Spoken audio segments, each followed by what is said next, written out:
VHS Files contains spoilers, adult content, and harsh language. Listener discretion is advised. It's showtime. It's showtime. Welcome to the VHS Files Podcast with Jenny Lou, So what do you want to do tonight?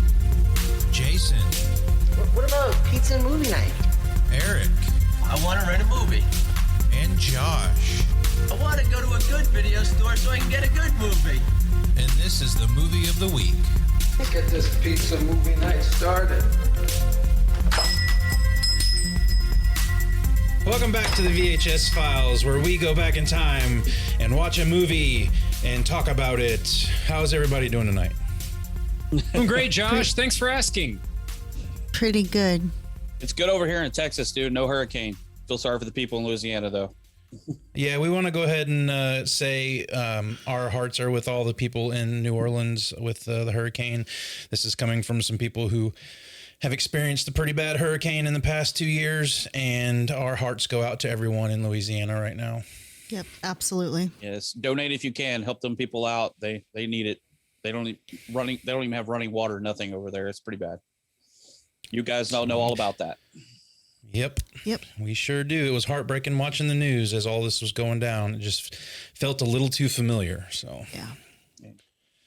But hopefully we can bring everybody some joy tonight because we're doing a podcast. We're talking about a movie, a pretty beloved movie from the 90s, and that movie is The Sandlot.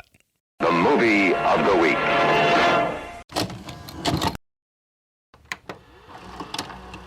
I know you're smart and I'm proud of you. I want you to make some friends this summer. Meet Scotty Smalls. Kale, get it! The kid is a L7 weenie. My life's over. Man, this is baseball. You gotta stop thinking. You just have fun. Climb trees, hop fences, get into trouble. Just stand there and stick your glove out in the air. I'll take care of it.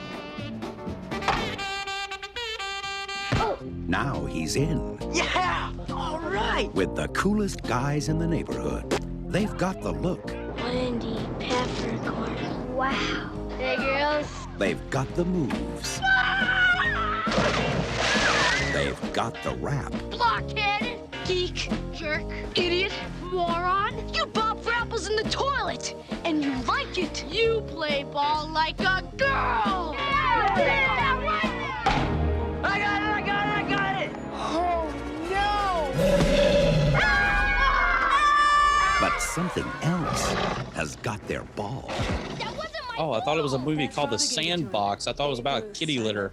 Sorry. Watched the wrong total movie. Sorry. You know, Can we cut Jason's mic, please? That wasn't sand. That was kitty litter. What movie is that from? Oh, shit, dude. Little Rascals. Little Rascals. It's kind of relatable to this movie here about a bunch of kids and a clubhouse and What? dogs and adventures. Monster Squad? Oh, well, I actually have a note here that references Monster Squad. We'll get to that later. But let's talk about The Sandlot. Let's get into this bad boy. It was released on April 7th of 1993, directed by David Mickey Evans. Has anybody else heard of him? No. No, neither have I, and that's because he hasn't done a whole lot. He was a writer on Radio Flyer, which I remember watching as a kid. Don't remember too much about it other than the fact that there's a wagon in it. Dude, he wrote Class of 1999. That's a cool, nice B horror movie, if you're not familiar with that one. Well, difference of opinions there, I think. I love that movie, and I don't think a lot of other people do. So, but yes, he did write that. Oh, no, it was enjoyable, but a lot of people don't know about it. So. But he directed The Sandlot in 1993. That was the first film that he directed, and he has directed My Teacher, My Friend, Beethoven's Third and Fourth. Sheesh. Wow. My Teacher, My Friend 2. Oh my God. First Kid. He did that one with Sinbad, isn't He it? did First Kid, National Lampoon's Barely Legal, Wilder Days, The Sandlot 2. Oh, shit. What? The Final Season, and Ace Ventura Jr. Pet Detective. Oh my God. No. Jesus. So suffice to say, Not a whole lot of good stuff going on there from Mr. David Mickey Evans. But nonetheless, he directed this movie with a budget of $7 million. How much do we think this thing brought in at the box office? No idea. Ballpark. What do you think it brought in? I'm throwing dad jokes out there. I'm getting Eric ready. 80 mil. Whoa, dude. Whoa. This ain't like Spider-Man 2 or nothing, on opening night. God, guys. This movie is not that good. 34.3 million, so it was definitely a success. Released amongst the likes of Point of No Return, Indecent Proposal, The Adventures of Huck Finn, and the Alicia Silverstone suspense thriller, The Crush. Oh, shit.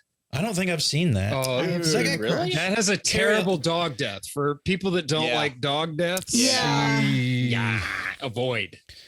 Yeah, terrible dog death in the Sandlot, too. No, I'm sorry. I'm thinking of the wrong movie. Is this Man's Best Friend that we're talking about? Oh, wrong horror movie. Sorry.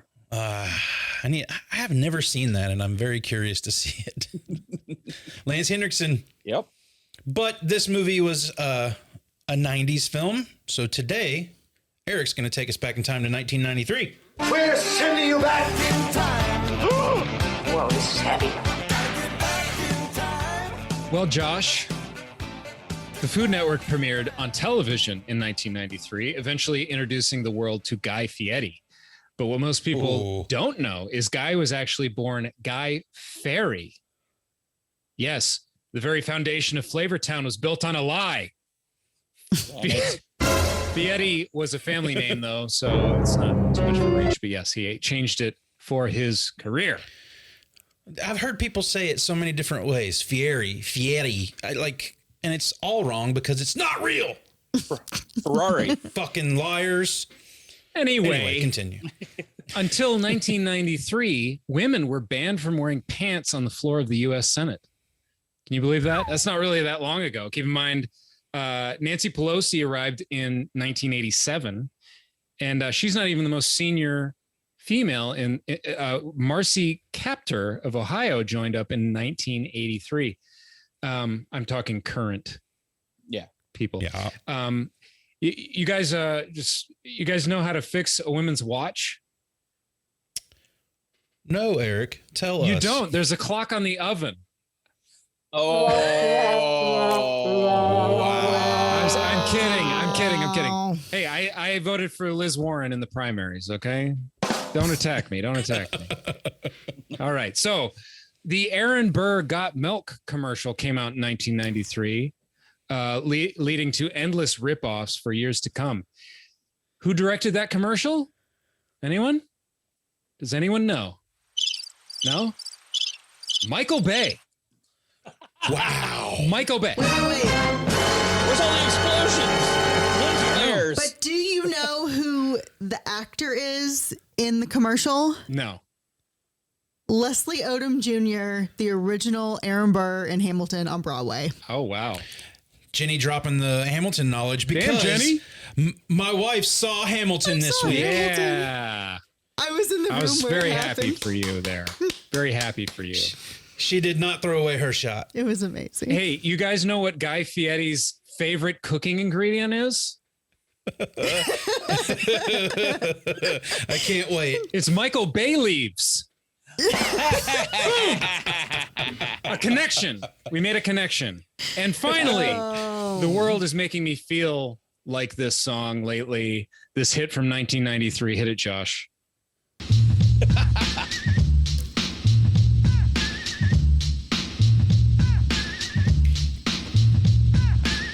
Wait.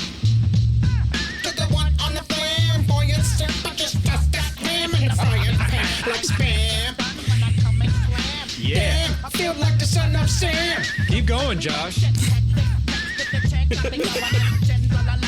And the lights are blinking. I'm thinking it's all over when I go out drinking. Oh, Yeah. Slow. That's what I don't. If people did not know, Josh is Jenny. the original member of Cypress Hill. Jenny, go. Insane in the membrane. Inside of the brain. Yeah.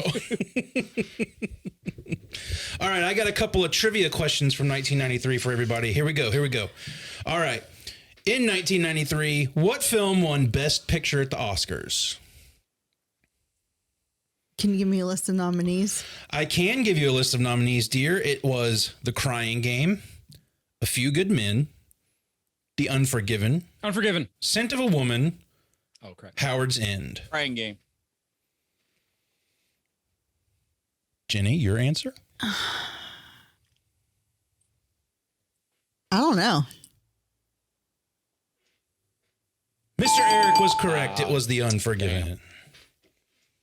Bonus question, who won for Best Director that year? Clint Eastwood. Good job, Mr. Eric. It's so unusual that director and movie win the same year. Yeah. I don't think it's happened very many times. Somebody should Google it and tell me. Not it. A little bit of a Not it. a little bit of information about the Oscars that year. Billy Crystal, who was the host that year, did not want to host. And after many offers, he finally took the job after the producer sent him a stuffed horse's head made to look like the horse he rode in City Slickers. Oh, shit. But was a little bit of controversy that year because it was I like that. listed as the year of the woman, and everybody thought that a woman should have hosted that year. And Billy Crystal got some pretty negative reviews for his performance that year. It's probably because his heart wasn't in it. But that's all I got for 1993. So let's talk about this bad boy. All right, so I'm going to go around. I'm going to start with Jenny. This was Jenny's pick this week. Jenny, tell us about your history with The Sandlot, whatever you remember from your first view as a child, and what you thought of it this time around. I don't think I saw this in the theater. Okay.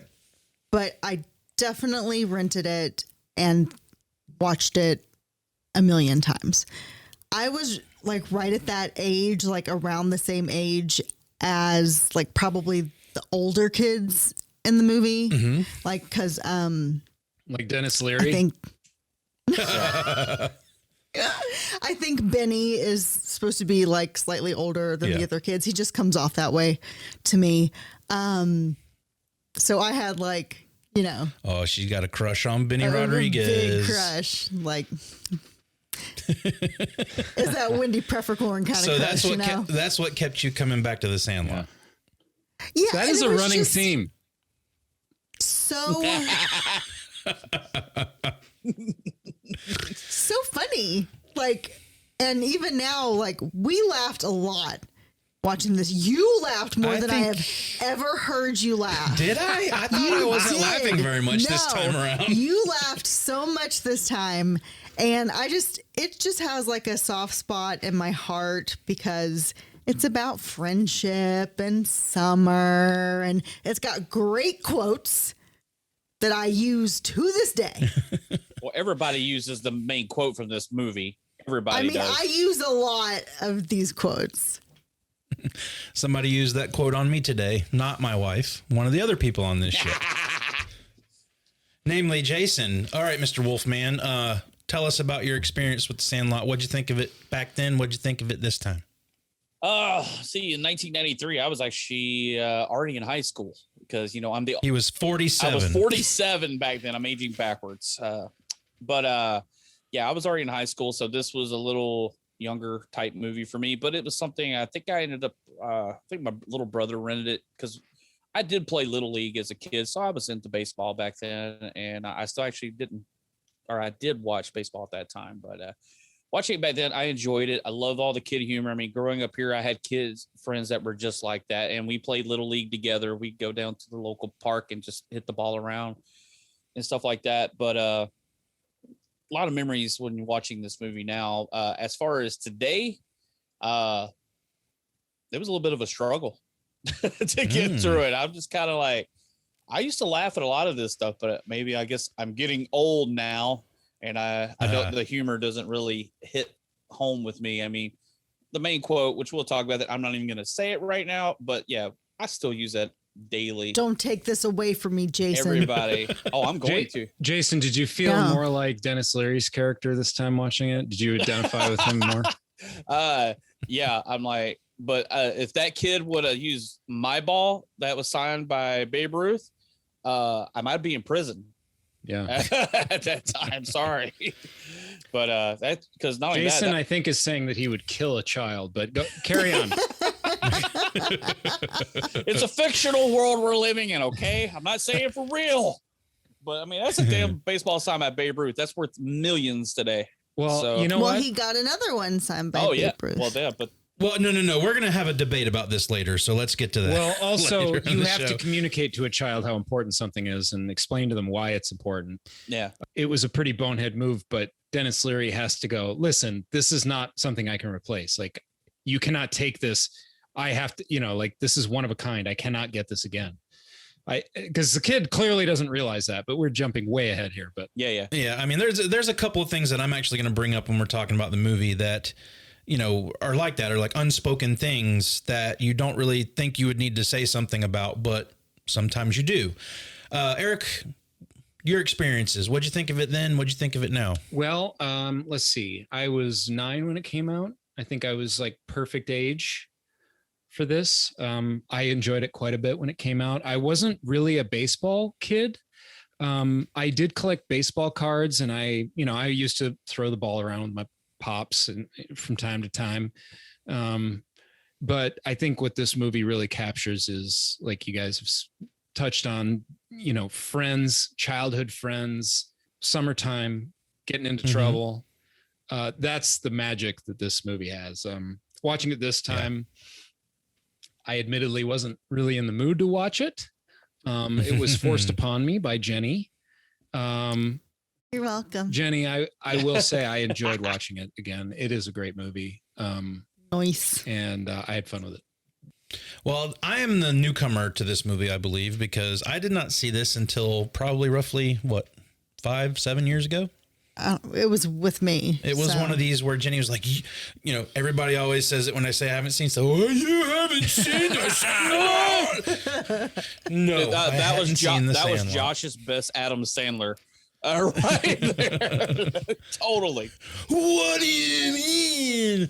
All right. But yeah, I mean, I had plenty of sports movies that I watched as a kid. The Rookie with the kid from American Pie. Rookie of the Year. That. Rookie of the Year. Dude, that's a cool little fun movie. I like that. That, and honestly, I think the reason Sandlot got the back seat here is because I used to watch Angels in the Outfield all the time with Danny Glover. Oh, yeah. JGL, right? Is that And JGL, yeah. That was the baseball movie that was always on in my house for whatever reason. So I don't really have a whole lot of nostalgia for the Sandlot.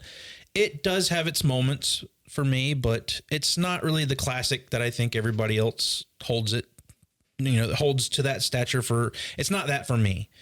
And I mean, but to be fair, I mean, it is an enjoyable movie. This time we watched it, You laughed your ass off, I heard.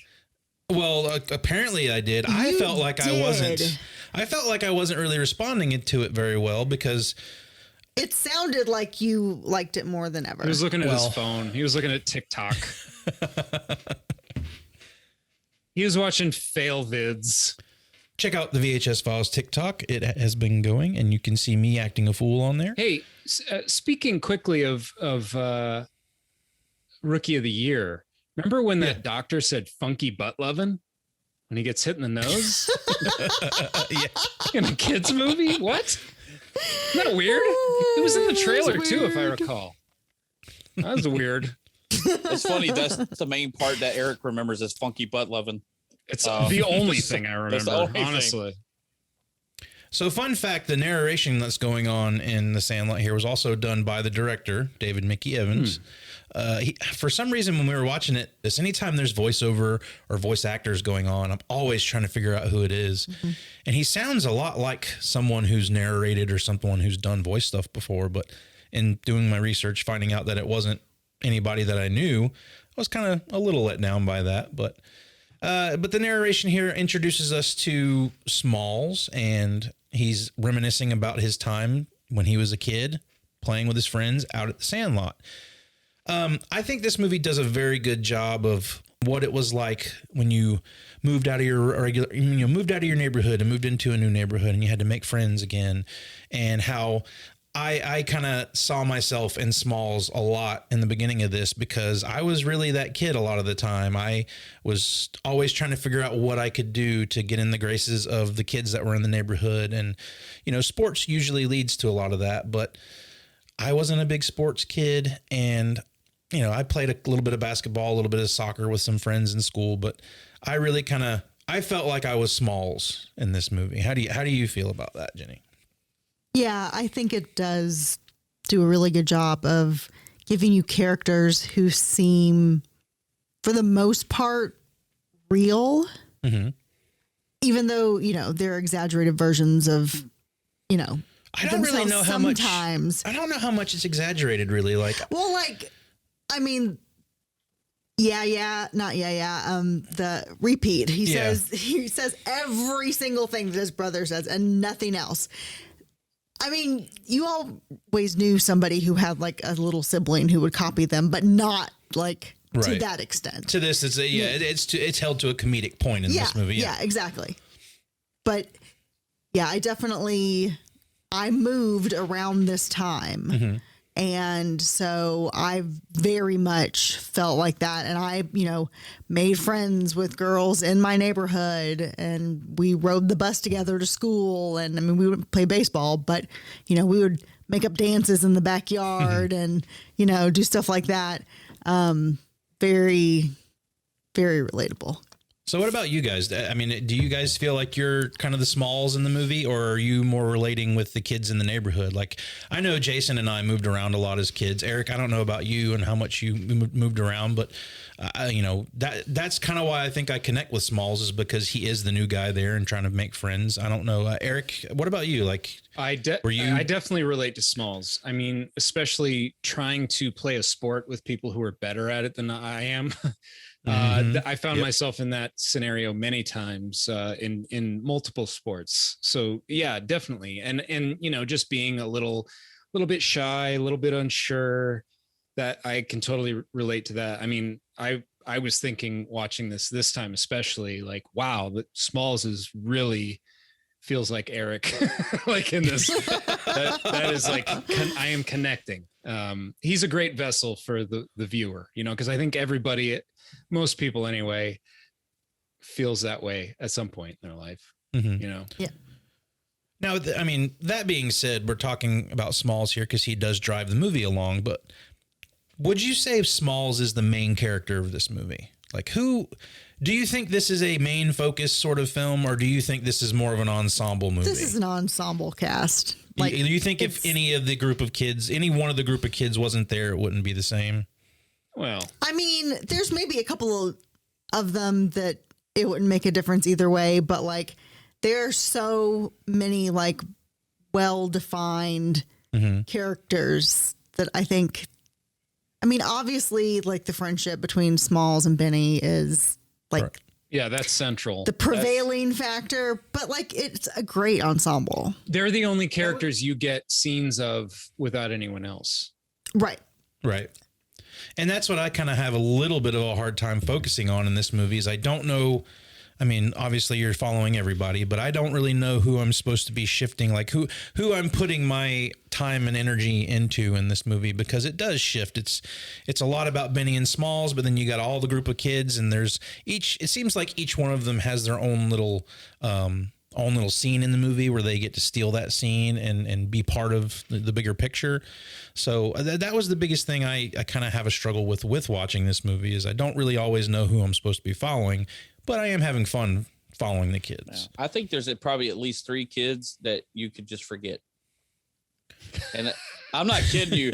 I mean, you think about them, like when I was watching this movie, sure. I had totally forgot their characters in this movie. I mean, I remember Squints and and stuff like that, but like the Timmy, Tommy, and Kenny, the pitcher, totally forgot about them.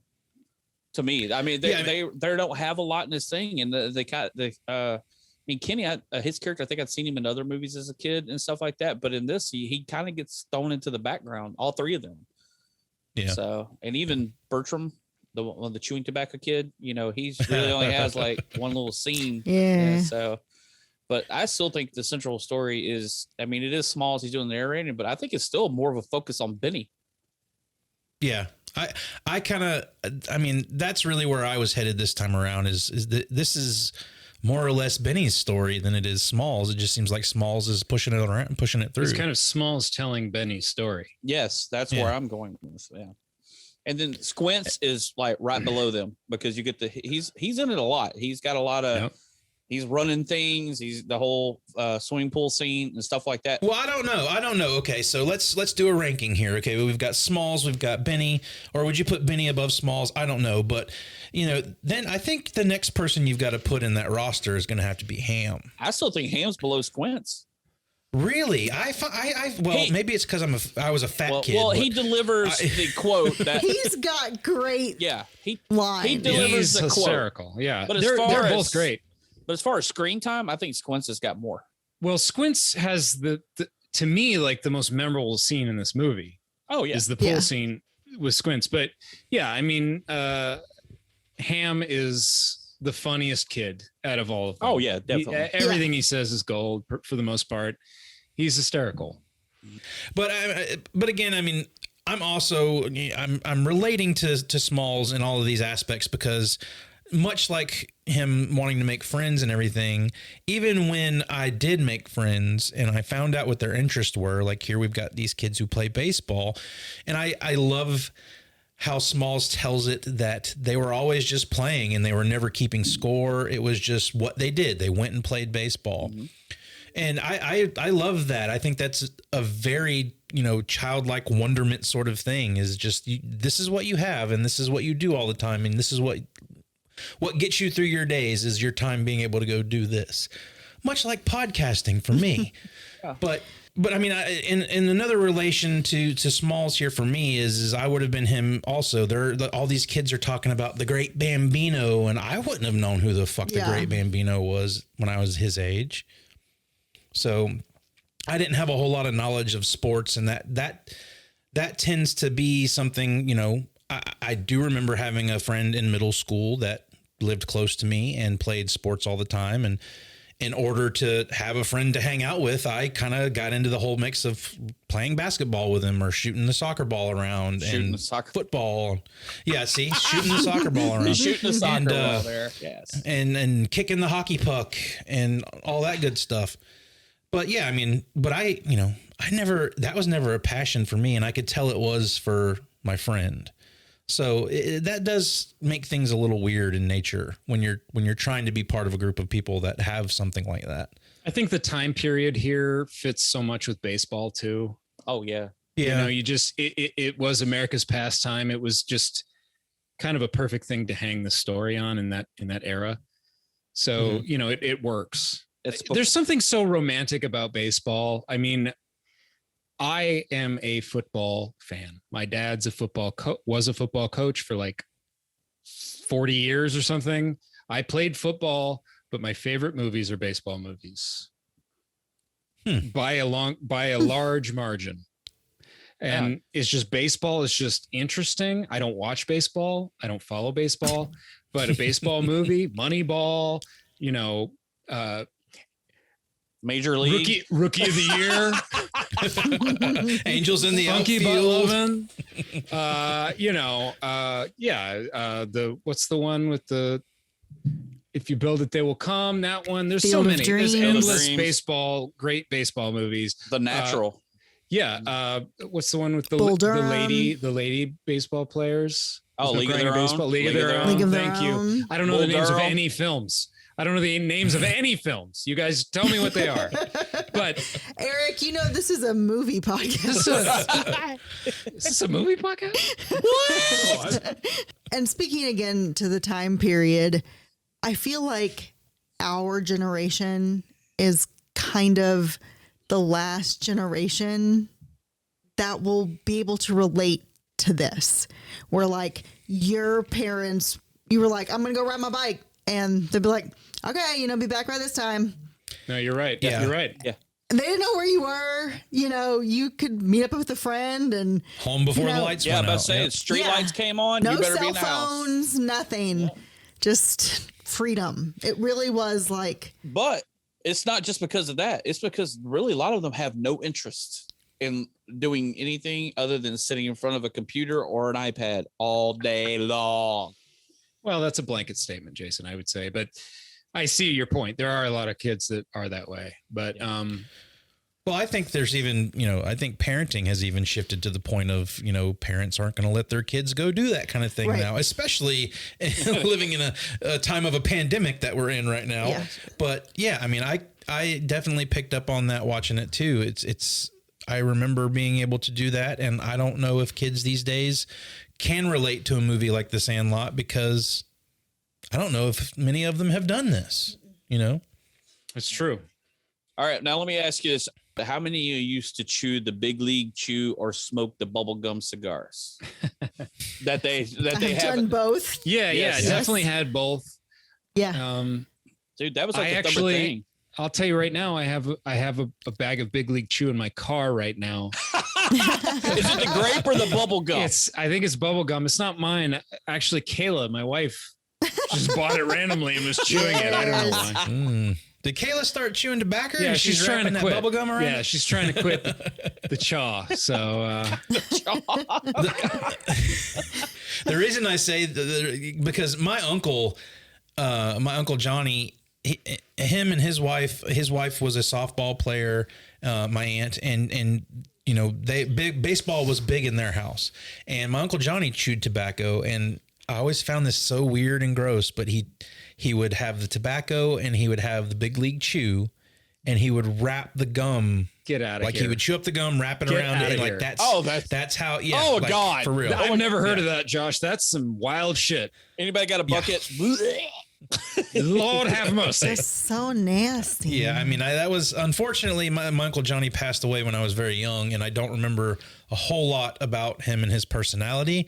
I do remember him chewing tobacco and having. I have a bad memory of chewing tobacco, and that's because it's. I had a stepdad who chewed that Red Man stuff, spit it into a Solo cup. Oh no! And I was drinking Dr. Pepper. Oh no! Oh no! Yeah, all I did was touch the tongue, and I was like, projectile. Yeah. Yeah. So every time I get to the chewing tobacco scene in this, I totally feel it. I feel their pain. So yeah, not fun at all. I would love to know the percentage of tobacco chewers that have actually accidentally drank their spit cup. Oh, I'm sure it does. I've heard that story many a times from friends of mine who dip and chewing tobacco. Like, oh, I've spit it into a Coke can and forgot that it was in the Coke can. Yeah, I don't know. That's gnarly. I will admit there was a brief period in college where a lot of my friends would dip, and I would occasionally give it a go. That stuff is nasty, and I always laugh when I see the scene now because you just know. I mean, that stuff just wrecks your body. It's awful. It's awful. I was always the kid that had the candy cigarettes, and I had the bubblegum cigar. Love those. And that, unfortunately, that came from the fact that my parents smoked like chimneys, and it was, emulating them. And do they even sell? No. Do they still sell candy cigarettes? They stopped that for that reason. But I mean, I still remember the days when I did play Little League with. Actually, I still have a close friend, one of my best friends that we played Little League together, and I remember us going up to the concession stand, and you had to have a thing of Big League Chew in your mouth before you went out on the field, because you were emulating your baseball idols, back then. And I'm like, then when you realize how nasty that stuff is when you actually drink a cup of it, yeah, I'm never putting that in my mouth. Never. So, well, another thing I want to touch on here is, you've got Smalls, who also, his father's passed away and his mom has remarried. We've got his mom, who's Karen Allen from Raiders of the Lost Ark. Yay. And Dennis Leary, who I think was fairly new to acting at this point. Yeah, I didn't remember that he was in this. But how do we feel about Dennis Leary in this? Because I feel like he's kind of a dickhead. Yeah. And I don't know if you're supposed to feel that way about him. What do you guys think about Dennis Leary? Dennis Leary is a dickhead. Well, true. For one. So I think he's great in this. I think he does exactly what they called on him to be a jerk stepdad, and he is perfect. It's almost hard to buy that he's coming around at the end because he's just such an asshole. He's an asshole. Yeah, there you go. But as far as like being in his shoes of having a small kid and becoming a stepdad, I've been in that predicament. It is weird. You have a child coming in. As have I. And you're just kind of like, well, yeah, I mean, I'm going to take care of you. I got to protect you, but I really don't know what you're into and what you like. And you learn that, but then you get to know them as they get to know you too. And then it turns out like it is at the end of the movie. I remember spending some times with my stepson, riding motorcycles, teaching him how to play guitar, throwing the football, stuff like that. Teaching him how to chew tobacco, how to not chew tobacco, letting them drink your tobacco spit. It's not easy. Fireball. So. It's not easy to be a step parent at all. It's a challenge for sure. But Dennis Leary is clearly not interested in being a good step parent through this. He's really Karen Allen's having to really twist his arm into this. And you brought up this earlier about, he has this ball signed by Babe Ruth, which gets Smalls into the biggest pickle. They really emphasize the fact that in the way they keep it a mystery throughout this movie, that's when I got us in the biggest pickle of the summer. How many times they say pickle in this movie? Oh no, I hate pickles. Pickles are disgusting. Just letting that really? know. You don't like pickles? No. I love pickles. What about other things that are pickled? Like what about no, nothing. Nothing pickled. So you don't like vinegar, basically. I'm not a big fan of vinegar. What about barbecue with like a Carolina vinegar sauce? No, I want a sweet spicy sauce. I want no Carolina sauce. You want sugar. This man wants sugar. That's why I have diabetes.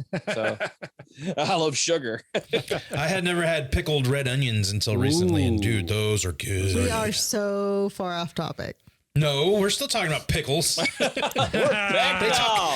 Guy Fieri.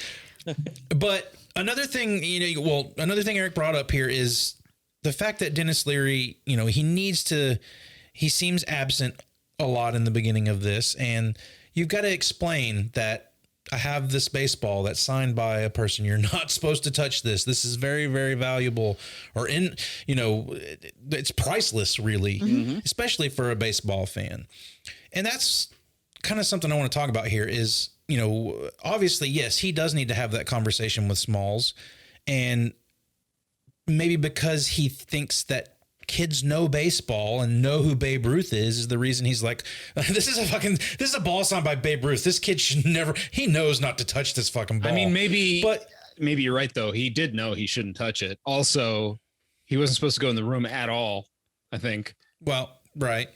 But you've all the kids kept saying, oh, you don't know the salt and the SWAT. You don't know, all this kind of stuff. And was like, but they call him everything other than Babe Ruth. Right. But I mean, you think in that conversation, they go, you don't know who this is? It's Babe Ruth.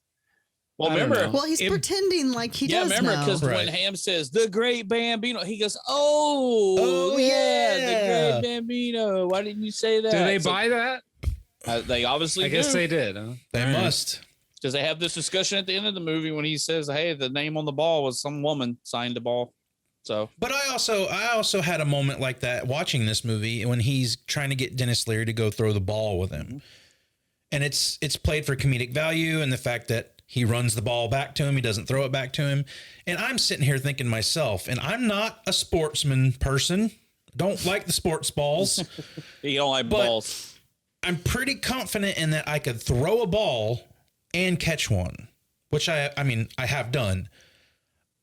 Am I just taking for granted the fact that I know how to do those things and some kids don't? Yes. But it just seems really odd to me. Let me assure you, yes. That someone would not know how to properly throw a ball. It seems like the easiest thing in the world to me. Yes, it does, doesn't it? Not. But it's not. I promise I have experienced such things where, if someone didn't have exposure to that at a young age, they struggle very much with throwing less, catching more. Catching, hiding, closing your eyes from the ball, coming at you. That is a big thing with kids that don't have parents that start with them young. It's really something you need to start young. Me and my stepfather didn't throw the football around or throw the baseball around or any of those kind of things. I naturally just got to a point where enough of the kids I knew were doing that. So I don't ever remember being to a point where I didn't think I could throw a ball to somebody. And it just struck me as very weird. I mean, he's pretty bad. Like the idea that he learns from these kids to get to the level he gets to is insane.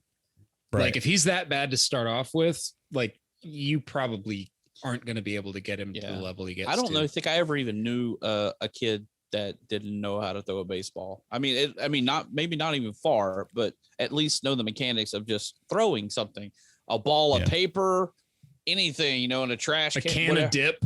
Yeah, a can of dip, anything like that. A beer bottle. You got to throw him a beer bottle away. Yeah, a water bottle full of dip spit. Oh God. I will say I'm really bad at throwing. Like Josh can attest, and also catching. Can we get a YouTube vid on this? I want to see Jenny's throwing ability. Does it make me sexist that I'm like, well, you're a girl? Yes, but also yes, you're a dick. And moving on. For that generalization, yes, but also me. Right. Yeah. Like my dad tried to get me to know how to do these things. Yeah. We've been talking about Jenny doesn't like sports movies. Jenny doesn't like football, but Jenny's dad was a professional football player. So, that's probably why, but I was supposed to, know how to do all of that. I have no hand-eye coordination. Like I cannot do any of it. Yeah. No, I get that. And I tend to take for granted a lot of the things. Like, I don't think a lot of people really think about some things they can do that seem very normal to them. Like, me and you had a conversation about this the other day, and I was like, sometimes I get these feelings like I'm not talented enough to do something, or I don't know how to do enough things, when it comes to either editing or whatever for this show. But, I can play the drums with my eyes closed. How many people can say that they can play an instrument with their eyes closed? Not me. Well, I mean, I can play one with my eyes closed, but it won't That's a big deal. Good. Like I can play an instrument. And I mean, you'll have 50% of the population that'll say, yeah, we can do that, and 50 that can't. And I would imagine, like, for Eric and Jenny, like you probably can't even fathom playing a guitar with your eyes closed. Or I mean, like, but I do think we sort of take for granted the things that we do know how to do and do well because we just naturally do them now. I can tell you this things that Jenny and Eric could probably do better than me and you, Josh, because I bet you they could type with their eyes closed. Exactly. Oh yeah, I can type. Exactly. I can't. I'm a hunt and peck. Bleak, bleak, bleak, bleak, bleak, bleak, bleak, bleak, bleak. So. Yeah.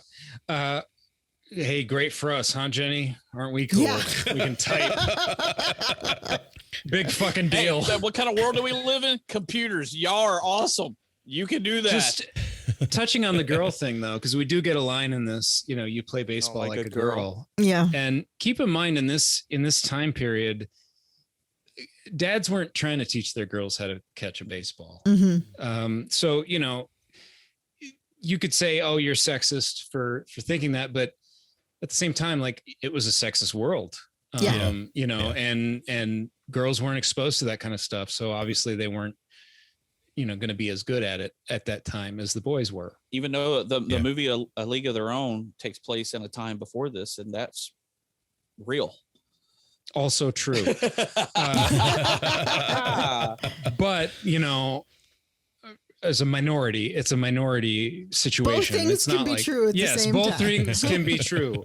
I quick story, dad's story. I have 2 kids and I have a son and a daughter, and we would always play catch in the living room before bed. It would be like almost bedtime. And we had this little foam ball, kind of like a, kind of the size of like a handball, but foam and coated, and we would throw it into 3 corners of the room. We'd all sit across the room and we would throw it back and forth to each other. And we would try to go see how many times we could go without dropping it, or we would put a timer on and see how many throws and catches we could get. And now, they're in high school now, and I can throw anything at my kids and they will catch it. Like they will catch, I can take anything. I'm like, here, and throw it right at them and just boom, to catch it immediately. Like Bruce Lee. I got it. Yeah. It's incredible, but you got to have that training early on. That makes all the difference. You sound like a great dad, Eric. Thanks. What the part of the story we are hearing is that when they did drop the ball, he sent them to bed with no dinner. You're running 50 laps tomorrow morning. We're dropping the ball. Dare drop the ball. I sent him to bed with no chewing tobacco. Damn no you. chewing tobacco tonight. No tobacco. You get a pickle, and that's it.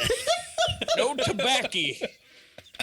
Oh God. Are we even talking about a movie anymore? I don't know. Well, let me ask you guys, did any of you have the neighborhood story or legend or quote unquote the beast of your neighborhood? And if you did, Jenny, tell me about it. So mine wasn't really like a neighborhood thing. It was more like something me and my cousin made up about my Nana's neighborhood. I think I remember you telling me about this, but go ahead. So when we were little, I mean, little, like 5, you know, we would take walks around the block. Yep. And we each had a picnic basket and we would pretend that we were in the Wizard of Oz. And so we would go around the block and there was one house that was like, it was actually kind of like a fancy looking house in this neighborhood, which just really had normal, regular houses. Right. Like it had columns. No, none of the other houses had columns. And we would say, that's the witch's house. Yeah. And then like we would try to like scare each other as we were walking by, like, oh, did you see the curtain move? Or, you know, then like, okay, now as soon as we get up to this tree, we have to run past the witch's house and you can't stop running until you get past it. Or like, so it was just like this movie where it's the case of something that's just normal and innocuous becoming larger than life when you're a child. Yep. What about you guys? Did you guys have anything like that? Or, you know, an animal in the neighborhood, or, you know, I think the majority of us probably had that house that everybody talked about or that someone made up a story about. Mine was a busted grave in the cemetery. Ooh. Like, and it was I think it was not a child, but like a 10, 11-year-old child, because it was small and it was broken, but it wasn't broken down. It was broken up because it was concrete. And it was upward. But what it was really a root had pushed it out. But yeah, you're told that when you walk through, supposedly, don't walk through there at night, you know, close to that one grave, you know, because the kid's trying to get you or something like that. Yeah. So when we would even ride bikes through there, which I've mentioned this in a Phantasm episode, me and Josh did, I was scared shitless of the cemetery as a kid. Because I'm putting the pieces together about that now. You had a Phantasm, the movie, and then you had this little, you know, story about a kid pushing himself up out of a grave. So I'm starting to see the connection here. Yeah, I mean, and I live right in front of the cemetery. I mean, I live not even 100 feet from the gate of the cemetery. So hello. Yikes. Yeah, it's kind of scary. But yeah, that was our little local thing is as a kid, you know, like, hey, don't go past this grave when it's dark, blah, blah, blah. And then we had the thing about the same thing that there were, you know, Satanists out in the cemetery at night, but doing this and that. So don't go. But, you know, it's the older kids telling the younger kids just to scare you. But that was our main thing here where I grew up. So, man, I didn't have anything like that. No. Well, you didn't grow up in a small town, though. Well, I grew up in Cape Coral, Florida, which is a spatially large town. Yeah. At the time, you know, there was a lot of space between houses, not a ton, but you know, it wasn't like a super packed neighborhood. There were a handful of kids we would play with. I don't recall any myths or legends or anything like that. Other than an alligator, I think actually ate a small child near our house. What? That's real, man. What the hell? So, yeah. I'm just saying, like, well, Cape Coral has a lot of canals, like man-made canals, because the level was low in that area of Florida. It's kind of near the Everglades, you know, Southwest Florida kind of stuff. So they built it up by digging all these canals. All the canals had alligators. So the big fear was alligators, honestly. Did you call him the Beast? Not really a spooky thing. Not really what you're asking for. I I mean, it was a beast, there though, could wasn't have it? been like It was a really big alligator. Like you guys didn't have any like the biggest alligator legends. No, just regular. Just regular alligator. Just regular one. Those gators just regular. That's scary enough. Regular one will get you. Let me get in them gators, man. You know, them gators just honoring you got on them teeth and no toothbrush.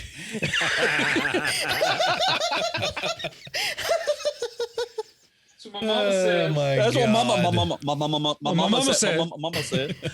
But dude, there's a good football movie. That's probably my favorite football movie, honestly. I'm not even lying. Oh, but yeah, the beast, sports ball.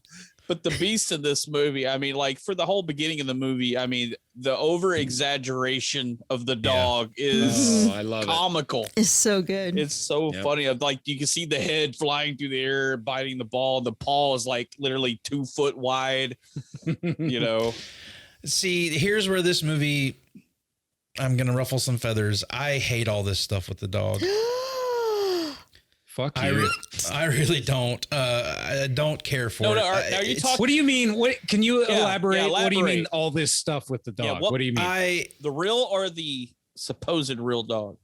I don't like all of the blowing up the myth stuff and the dog's a puppet and blowing all of that out of proportion and whatnot. I don't know. Like, and this probably comes from me watching it as an adult as opposed to a kid, but I don't foresee any dog preventing me from getting my baseball back.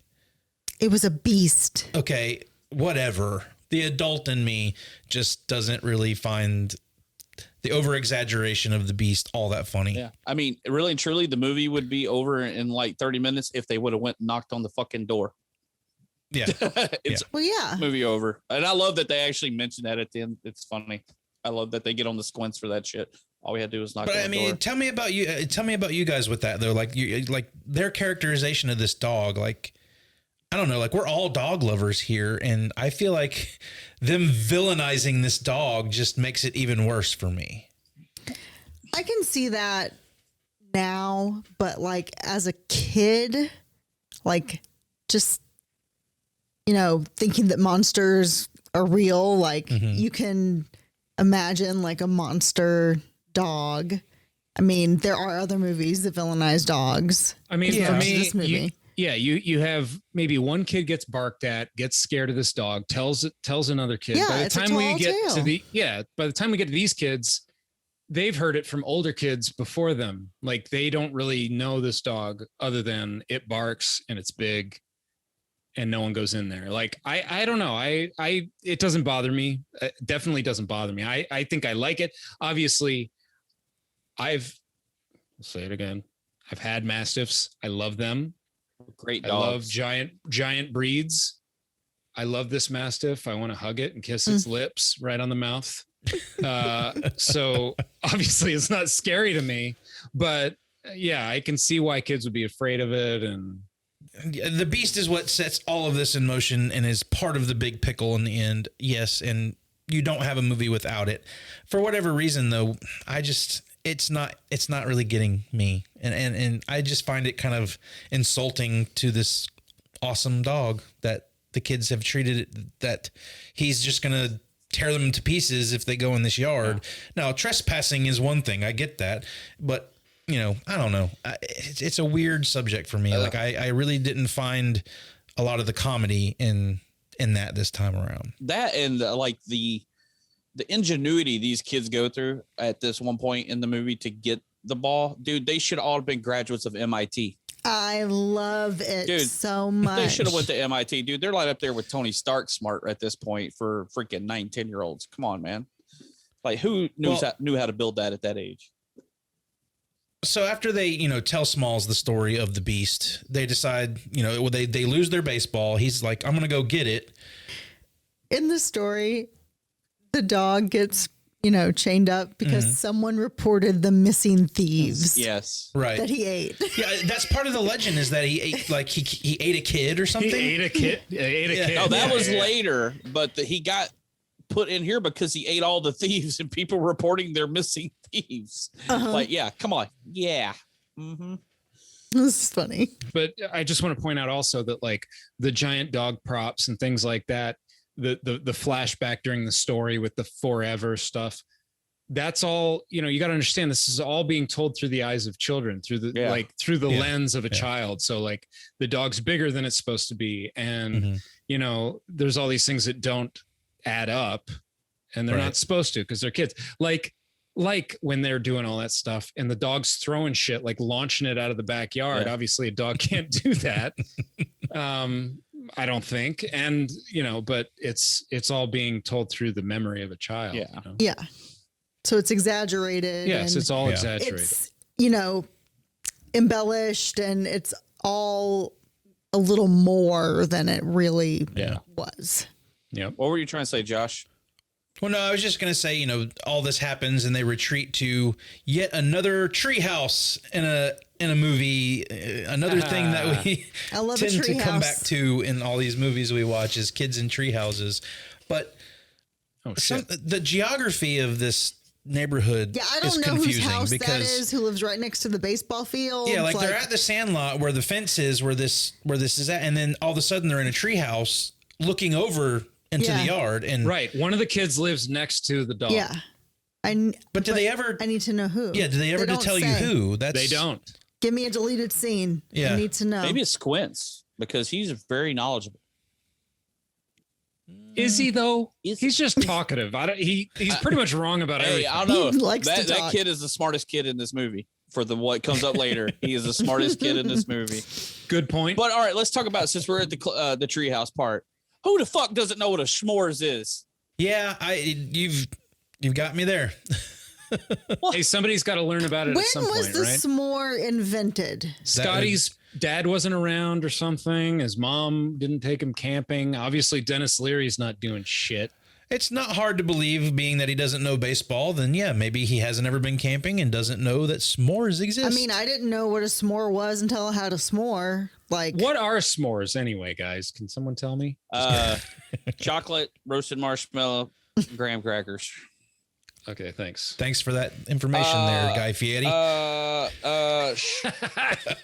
do really like the s'mores. Hey, thanks, Guy Fieri. S'mores, the first version of s'mores started in 1927. So no fucking wow. This guy is adding an H to s'mores. S'mores. Actually, I call them hot schmoes. I did. Okay. I just call them hot schmoes. I call them hot dogs. And I call hot dogs tube steak. Whoa! The thing is, like, I mean, he doesn't even know what a s'mores is. I mean, he doesn't know how to throw a baseball. He doesn't know. I mean, was this kid like sheltered? I mean, like locked in a room, you know, and they fed his food under the door. I don't know. Oh, Josh has got. Is this? Hey, hold on. Do we have a what if? He was so good at erector, is all I'm saying. What were you gonna say? What if Smalls is Indiana Jones's kid? What? Karen Allen. Oh, Karen Allen. Okay. Karen Allen left Indy, went and had his kid. Dennis Leary is his stepdad, and she kept all this information from him because she didn't want him to follow in Indiana Jones's footsteps. I like it. Hey, what if Scotty Smalls grows up to be a greaser? No, dude, the crystal skull does not exist. It's a myth. Yeah, what is the crystal skull? What the fuck are you talking about? I don't know why those words just came in my mouth. But I do love the little thing where you get through Squid's telling the story, and that's one of my favorite quotes to me is the forever. Oh, yeah. I still say that. What a great idea to have the guy in the flashback exaggerate the word. It's so good. It's brilliant. That actually, I was saying that the main scene of this movie was Squints at the pool, but that might actually like overshadow that. The forever, Squints has the two, I would say, best moments of the film, or most memorable moments: the forever and the peppercorn. Heifer. Hashtag me too. You're making a convincing argument for me to put Smalls above Ham. Gotta be number 3. I mean, well, I said Smalls. I mean Squints. Yeah. All right. Now this. Go ahead, Eric. No. Okay. Well, you said you were talking about Peppercorn, not peppercorn. I know you're hungry. It's peppercorn. I said peppercorn. No, you're hungry. Didn't I? No, you said peppercorn. But you said peppercorn. Maybe I did. I am hungry. But dude, watching it, like we were talking about watching it this time through, the first time we were introduced to her, and dude, the over sexualization of Wendy when she walks by and the zoom in on that girl's butt, I was like, I'm going to jail for watching this right now, right? You know, I'm like, because I mean, it's a zoom in on a probably 15-year-old, maybe at the time, 14, 15. I would say question 16 plus. You were born in 76, Jason? 77. Or 77? Okay, well, she's 3 years older than you are. No, I'm talking about. Let's look up the actress and how old the actress was. No, I'm not going by that. I'm That's just talking about the saying. sexualization of a 15 or 16-year-old girl. At this point, we're going to zoom in on her ass in the movie. You know, I'm like, I can see your point there. Yeah. She was 19 during filming. Yeah. Sorry, I just did the math. Sorry, Jenny, I didn't mean to step on you there. She was 19 during filming, so you won't go to prison for watching her butt on that one. Go ahead, Jenny. But in a fictional world, the kids are watching her in a way that is not in the same way that an adult man would watch her. Sure. Even a 15-year-old kid or a 16-year-old kid, they're at that age where like women are like this mythical thing. It's like puppy right? love. It's Yeah. puppy love. All Like, he they wants is to don't kiss her. know the reasons like why you would want to, be with a woman. They just like know the idea of like, ooh, flowers and arrows and hearts. Hey, exactly. Actually, they did the math. Her fictional age would have been 15 in the movie. Who's Oh they? my God, we're gonna argue about this forever. I still think that my point's forever. Forever. Well, since we're talking about Wendy, let's get into Almost Famous. Almost Famous. I know that, dude. I don't know them. I know her. Haven't you ever heard of that guy? That guy who was in that movie that was out last year? I'm sort of famous for being almost famous. All right, Almost Famous. We talk about the people in the movies that you recognize but don't really know who they are, so you got to look them up. And Eric, give me your Almost Famous for this week. Okay. I have two. I'm gonna do my weaker one first. And if anybody has the same one as Eric, go ahead and call it out as he says it. Okay. My first one is going to be Bryn Quentin Adams, who played Kenny. I have him. Yep. Yeah, he was in The Mighty Ducks, most notably. A Moonwalker, of course. Mm-hmm. Some other children TV. He was a big kid actor on TV.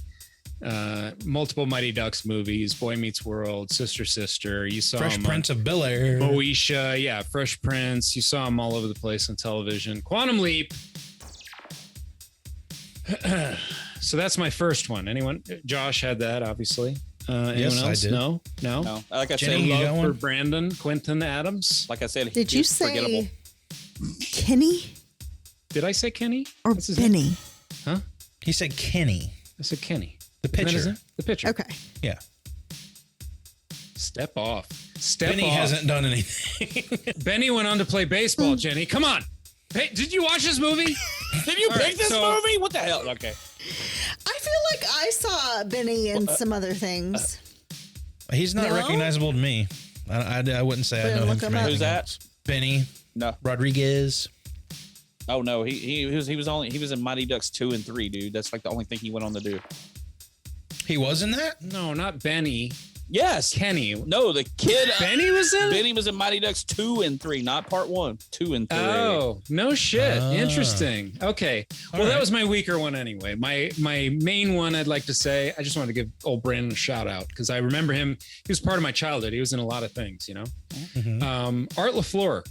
Ah, that was mine, you fat face. Well, why don't you take this? Take it from here, bud. Well, Art LaFleur, Stick it in your ear, LaFleur. you have seen this dude everywhere. Absolutely everywhere. I mean, big in TV, MASH. I know him mostly from the movie Cobra with Yes. Sylvester Stallone. Yep. And he had a part in The Blob, Field of Dreams, Yes. Field Air Dreams. America, Some more baseball for you. Death Warrant, Oscar. He was in Trancers 1 and 2. Mr. Baseball. He likes doing fucking baseball movies, doesn't he? In the Army He now. looks like an old baseball player, doesn't he? Forever Young. Speed Racer. Maverick. In the Army now. I mean, this dude's been in all kinds of shit. The Bernie Mac Show. Yep. Malcolm in the Middle. House. Key and Peele. Yeah, that was my top listed one. I do have another one, but I'm gonna go ahead and throw it over to Jason. I actually went with somebody that's kind of unknown, but I love this movie and I watched it a lot, especially when I was in because I was in the. If you say Maximum fucking Overdrive, I'm gonna shoot myself. Uh-oh. Life Force. There it is. You know, I had joined the Air Force and I was going through tech school. We watched this movie a lot, so to me, he's very recognizable in this movie. And I'm going with Arliss Howard. I don't know who that is. Who is he? What character did he play? He's the older Smalls up in the booth. Oh. He was in Full Metal okay. Jacket. He was Joker's buddy in Full Metal Jacket. The other short, I think he said he was from Texas. He was in Jurassic Park Lost World. He was like the attorney guy that worked for the family. Okay. He's in that. He was in Moneyball, Natural Born Killers. Dude, his list is long. I didn't write that many of them down. Moneyball, another baseball Yes. movie. Baseball. Hey, do you think that like influences people, like casting directors? Like, you associate this guy with baseball, so I'm going to put him in a baseball movie. Do you think that? Yeah, that's why they cast Brad Pitt in that movie. All right, asshole. All right, asshole. Well, James Earl Jones was in Field of Dreams, and then he does this. Right. So, but I kind of want him as like a low, almost famous thing because I do recognize him in anything that I've seen him in. I mean, he sticks out to me from Full Metal Jacket. I didn't recognize him at all. Maybe it's because he's only in the movie for like 2 minutes. So, and I didn't really get a good look at him. But and my other one was, he had a goofy hat on. How do you pronounce her name? Was it Marley Shelton, Wendy the girl plays Peppercorn? She was my other one. Was Wendy Peppercorn? That's mine. Yep. Yep. I think she's. Tell us about it, Jenny. Rock it out. She's been in lots of stuff. The Death Proof / Planet Terror. Pleasantville, Never Been Kissed. Yep. Sugar and Spice. That's funny. Bubble Boy. Yep. Uptown Girls. Sin City. Yep. Scream 4. Scream 5. And Scream That's coming 5, out later. yes. Rampage. She's one of these actresses who, like, they all kind of look like each other. It's like, for me, it's her, Jamie Priestley, I could see that. and there's one other, like, blonde actress. What's the who girl looks from like, Ted 2 and they make fun of her big eyes? The blonde, she's an attorney, plays in the movie Ted 2. She's the Amanda Seyfried? Yeah, to me, the two of them, because they got the big eyes and they're both blonde. To me, that's what I see that. To me, that's what they both remind me of, is the big eyeballs. Like this. All right. Well, we got 2 for Art LaFleur and we got 2 for Wendy Peppercorn. Or, I'm sorry, that's not her name. 1 for Babe Ruth and 2 for Marley Shelton. Bob Marley. So we're split this week. What about James Earl Jones? He's kind of under the radar. Not too many people know him. I've never heard that name before. No, me neither. His name? Oh, okay. All right. So let's talk about the scene. We're going to the pool. The pool. How do we feel about it? What do we think about it now as adults looking at it through adult eyes? It's brilliant. He's a legend. I gotta say, he's definitely a brave kid because I don't think I ever could have did it. Yeah. No, I couldn't either. I mean, I would have been. I was raised to be respectful and not do crazy things like that. But I mean, it's a hilarious scene. Mm-hmm. Yeah. I mean, there's no harm in it. He's a little kid. He's a little kid. Yeah. And I think that's why it's fine. So if he was a few years older, it might be a little more problematic. Yeah. Yeah, like if Dennis Leary did it. Yeah, that's bad. I would go so far as to say even if Benny did it. I was about to say, what if Benny's too old. Yeah. The other kids, not so much. Right. But the fact is that I don't know. I wouldn't trust Ham. I was about to say, Ham at the pool. Ham's got a little bit of a... I love Hammy at the pool. he's hamming it up at the pool. Yeah, I mean, I would have actually expected it to have been him that would have done something like that over. And maybe that's why I sort of rank Ham a little more above Squints, because he was a bigger guy, but he still had that macho thing at the pool. And like I thought that was cool because I would have never acted like that at a pool. Well, he had confidence. You know what I mean? Yeah. Squints, I think, is so great in this movie. That Chauncey Lepardi, I think his name is, if I'm reading that right. But he sells this scene. I mean, he's really what makes this scene, that when he wakes up and kind of winks at the guys and like he's excited. Yeah. Like he's so hysterical in this movie. He's one of the best performances for me, Squints. Yeah. Yeah. It's just the look too, the big glasses, you know, and yeah, I mean, he definitely puts it on for the camera. I mean, he's probably what I was laughing at the most. Him and Ham are what I'm laughing at in this movie for sure. There's a lot of them, so yeah, and frankly, while we're all saying we identify with Smalls, he's pathetic in this movie. Like almost the entire way through. Like we don't really get like the brave Smalls moment, do we? Like he's kind of he's never like watching confident most of the time. He doesn't have his like moment really. I guess his moment is when he gets the baseball and they can continue to play the game, but that gets them in the biggest pickle they had ever gotten in. I'm over the pickle shit. But yeah, I mean, and plus like pickles. And I love when they talk to Squint. He's like, "Did you plan that? Been planning it for years." That shit's hilarious. Years before that, he didn't even know what anything was about women. I mean, he's probably 9 or 10 in this thing or something.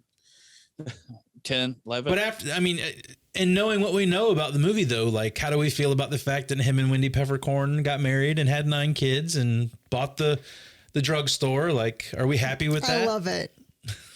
Yeah. I love it. It left an impression on her, even though she was upset about it. Well, a lot can happen after that. They grow up in the same town. They're both in their 20s. They can connect. Well, that's the thing is, like, you know, how dare you? I mean, she drags him out, throws him on the ground by his arm and stuff like that. But when he gets back to the fence, you know, she's kind of like, she waves. Yeah, she gives him that little. Like, she's into it. She's into it, you guys. She's likes into young little boys. Kids. Yeah, that's right, Josh. That's right, Josh. We need to have that conversation. I think. Is Wendy Peppercorn a pedophile? Well, Jason did the math. How old were they saying she was? 15. She was 15, so she was still a child.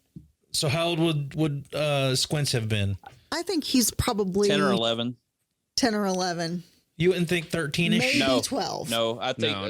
Not 13. They're not teenagers yet. Because when they were 13, you're talking maybe a little pit hair coming in. Because when they were making the movie, they actually, I read this, that they wanted them to be even younger, but they said, but they couldn't be fast enough for what they were trying to push, like as far as Benny being the Jet and all that kind of stuff. So they had to move to a different age group. Or maybe even just being able to communicate with each other. That too. Which the little kids be like, I like baseball. Can I admit something? Yeah. The Benny the Jet thing, I did not pick up on that at all until I was researching this movie. Like watching the movie, did not make that connection whatsoever. They say it like a lot. If you would have told me that he was Benny the Jet, I would have been like, what? Really? Okay, here's a question. When did he earn that name? Because we hear about it in they didn't call him that. No, it was back then. It was for when he ran around town, because they said everybody in the town saw what he did and they gave him the nickname Benny the Jet. But Elton John's hit Benny and the Jets didn't come out till 74. So Elton John wrote a song. I just didn't know if he earned it later in the pros or from stealing bases. I don't know. Just a question. Yeah. Just a question. All right. Well, we're back to chewing tobacco. Well, then we got to talk about the fact that they kicked these little league guys' ass. These guys show up on all their matching bicycles, little preppy stuck up bastards, little rich kids, man. Yeah, show up like that, and then they go to their home field and they're knocking freaking homers out of the field the whole game, you know. And hey, that's fun. I mean, like, it's so great to see them not just be underdogs. Yeah. Right. You know, because they're kind of underdogs in life. None of them come from wealth or anything like that. It's fun to watch them just come in and just beat the shit out of a bunch of rich kids. Yeah. Yeah. I like it. The back and forth name calling is a little grating. I don't know. I didn't find it very funny this time. If you say I laughed at it, you're lying. Because I found that a little cringeworthy. You this laughed time. at It gets old really quick now. Yeah. Some of the insults are a little weak there. And then, like you said, you get the one that we talked about earlier, like you play ball like a girl. And then that's it. Oh, hell no. You didn't just say that. You know, even because there's, you know, he has the Ham says if I had a dog like yours, I'd shave his face. I love that. Shave his butt and teach him to walk backwards. Like his delivery of that too. I was like, heard that shit a million times. Like, I don't know. What do you mean? What do you mean you've heard that a million times? And his Since delivery, before this film, you've heard that a million times? Yeah. Dude, and his delivery of it is just meh. When does this movie take place? 62? You're telling me you heard that before 1962? I don't think so. Yeah, Josh grew up in the 50s. I don't know. But yeah, we Give these kids a break, for God's sake. They're doing their best. We get to the chewing tobacco scene because they just totally kicked the rich kids' asses. I mean, I think it was a 10-run rule. I think it was like third inning and they already hit 10 runs. But they're floating on air. They kick their asses. Yeah. It's 4th of July. Hey, listen, I have a bone to pick here, you guys. You ready? Uh-oh. I'm wondering if anyone else thought of this. Carnival ride. Everyone's throwing up. Anyone ringing any bells? I don't think I'm thinking of the same movie as you. I've seen Problem Child 2. Yes. Came out 2 years prior. So Problem Child 2 ripped it off. No. Problem Child 2 did it first. Oh, okay. He cranks up the ride to make it too fast, and everyone on the ride throws up. 2 years later, we get this, and everyone on the ride throws up. It's a great scene. I really like the way it's shot. I wanted to make a note. Yeah. I love all the kids' faces as they just like they're turning white and they're shit. getting sicker and sicker. But they ripped off Problem Child 2. Well, I always think back to that scene in is it Stand By Me with the hot dog eating contest? It's blueberry pie. I'm sorry, the blueberry pie. Tube steak. Don't take away my card. That's what I instantly. Anytime there's like a vomit scene in a movie, that's what I go back to. Is that one. Dude, and I mean, like, dude, I don't know what the hell they ate, but man, I mean, there's like gallons of it. You got puke all over you. What the fuck? We've talked about a few of us. Eric said that he has tried chewing tobacco before. Now, I did want to ask, does anybody have stories about, smoking a cigarette as a kid because you saw the older kids doing it, or in my case, my parents, like, did anybody have that moment where they went and snuck the cigarettes, like any of that kind of stuff? I did.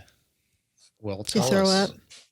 Well, I didn't actually smoke, but I was like so close. You were puffing. And I remember it was middle school, and the cool kids were starting to smoke around that time. And I was riding the bus home, and there was a girl that I knew had smoked, and I asked her for a cigarette. And I got home and was like, I had it and the lighter and never mustered up the courage to actually light it up. Oh, I do have a story. You just made one pop into my head. Never did I feel more like Smalls than at my my bus stop. I think this was early middle school, and everyone at my bus stop was older than me, and they were all like friends, and they didn't like, I was like quiet and off on the corner, not part of the little clique they had.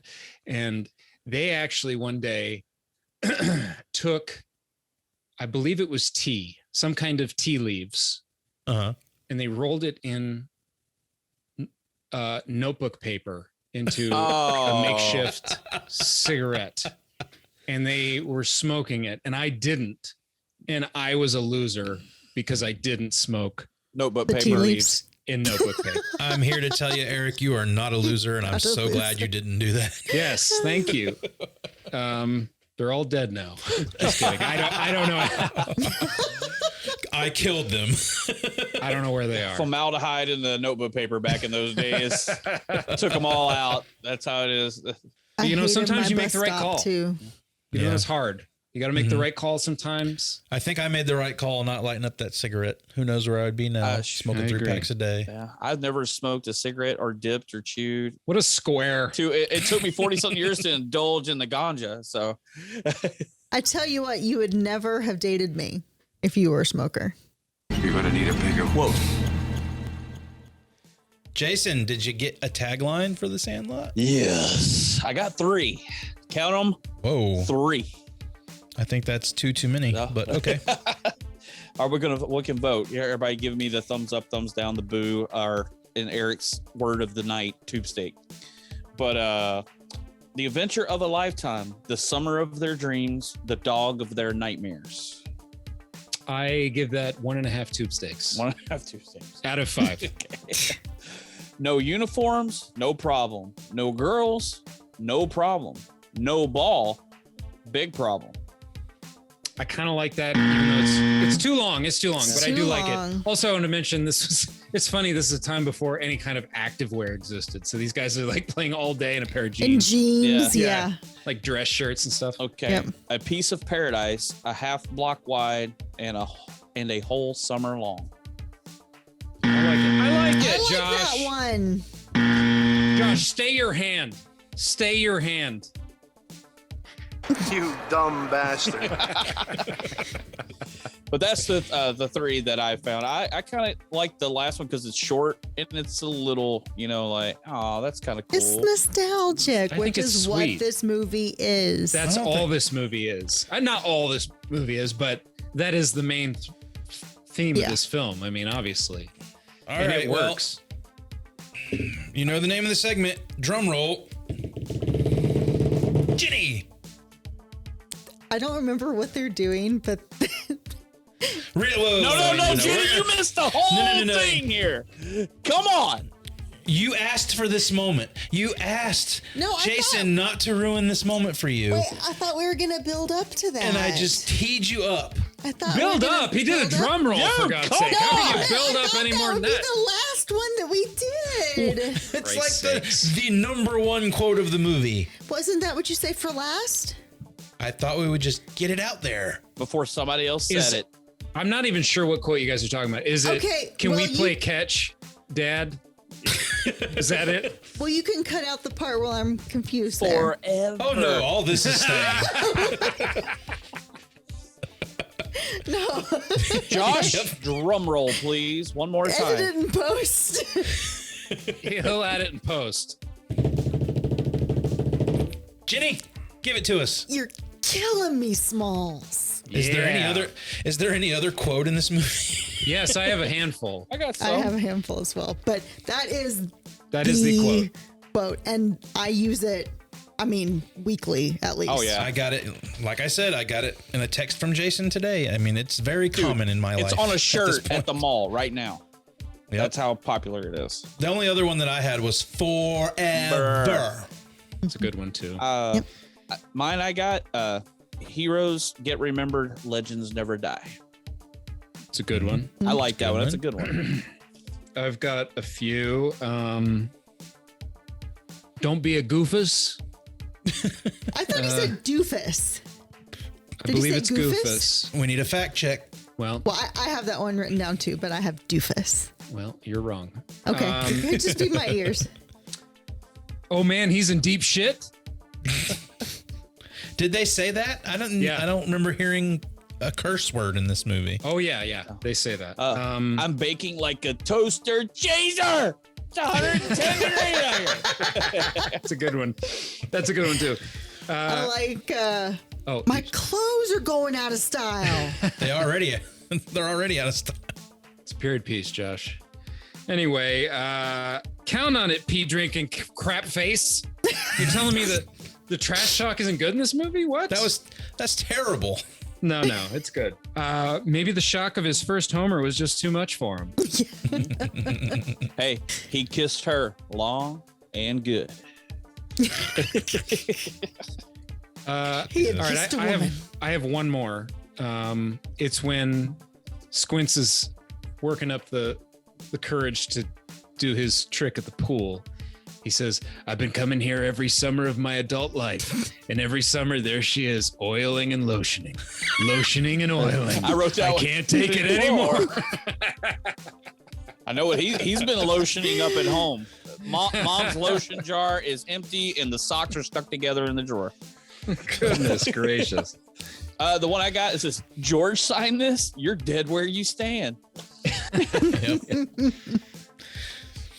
I think it's all I got. It's actually, I take it back. You're not in trouble. You're dead where you stand. Yeah, that ball is worth more than your whole life. There's one that the Bambino tells Rodriguez, let me tell you something, kid. Everybody gets one chance to do something great. Most people never take the chance, either because they're too scared or they don't recognize it when it spits on their shoes. That is a good quote from this movie. I like that one quite a bit. Yep. The rest of them all suck. Okay. Yeah, I think. All right, so we've got a pickle. We've got a pickle here. The pickle they've been talking about the entire movie. Yeah. And it's Benny's fault. He freaking knocked the cover off of the ball they had. Knocked the guts out of it. Has that ever happened in real life? Yeah, it you can do that. I mean, to an old ball, Yeah, I'm sure. they come not apart. like not a new fresh one. Yeah, not like that one because they had just bought it just like the day before or something because they had knocked the other one over the fence. So, because that's a newer ball. And he knocked the freaking guts out of it. But that's all his fault. I mean, Smalls is just trying to keep his friends and went and grabbed a baseball to play baseball. It's a pretty dumb move by Smalls here. Clearly, this stuff is important. It's on the shelf. It's not just a random ball he has on the shelf. He's a moron. Wow. Yeah. Eric and Jason kind of like, Jason's talking about murdering kids. Eric's calling them morons. Yeah, a big difference between the two of us, I would say. Oh, no, that's nowadays you can't. Murder. That's right up there is with different. murder nowadays, man. You can't talk about kids like that. You can't call them a moron. They'll cancel you. This is as good of a reason as any to let this dog shit just like throw that out the window. Like dog shit. You just well, they're probably gonna step in a bunch of dog shit going into that yard. But like, there should have been a lot more dog shit if a Mastiff was living in there. Yeah, they should have had some of that on screen. I would have liked to have seen that. You know, blind ass James Earl Jones isn't going out there and picking up dog shit. Right. I mean, he can't. I mean, I guess he could sniff it out. He's blind. You know what I'm saying? Dude, he's got daredevil powers, man. Don't you know that? Thank God. But we've got another Monster Squad situation here where there's the creepy German guy. Now we've got scary. It's the dog really that's more of the legend here. Well, no, they said that he was the meanest old man and he got the meanest dog. Oh, okay. Yeah, it is like the German guy. But what's funny, But of course, they show the mean old man earlier in the movie. He's like an older white gentleman, and then we get James Earl Jones.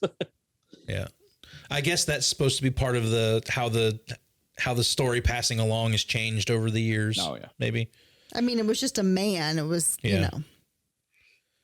But I mean, if you found out your friend brought a ball with Babe Ruth's signature on it, like. I don't think it would have taken much to jump over the fence and just go get that damn ball. I mean, they say it themselves. That ball's worth more than your life. Like, well, nobody wants to die for the ball. I mean, it's Smalls is going to get in trouble, not them. Right. They don't want to put their life on the line. But I will say, I think this area of the film drags. Oh, dude.